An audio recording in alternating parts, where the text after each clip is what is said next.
Jamaa kuna siku before apate mke ashaenda kwa kina mdemu mwingine. Mdemu alikuwa na dogi ikamtomba mguu. Ili namba matako.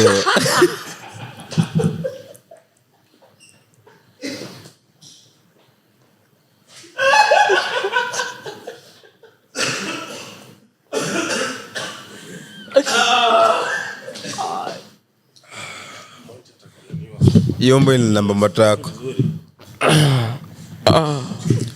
Unaweza songeza tu mbele usijiumize Dan. Acha kukaza akili. Ilikula mama matako? Eti ameenda. So ulienda huko bila longi. Walk with me.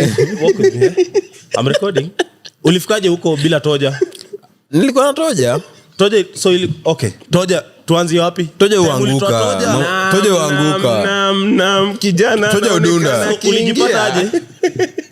Ulijipata aje uko na matako uchi wazi? Kijana anaonekana akiingia. Toja udunda. Alafu Odema aliniambia amebeba kondomu mfukoni.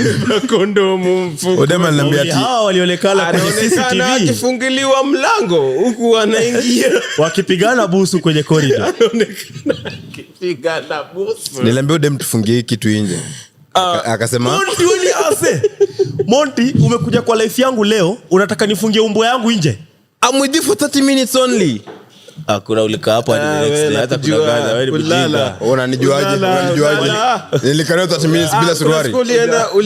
Ulienda wapi Kakamega ukakaa 5 days na uliniambia unakuja kesho. But I know you. I've seen you play. So Monty. Dogiri kula okay. Hiyo mboe kuniacha. Ilianza na mguu nikafanya ile kitu ya.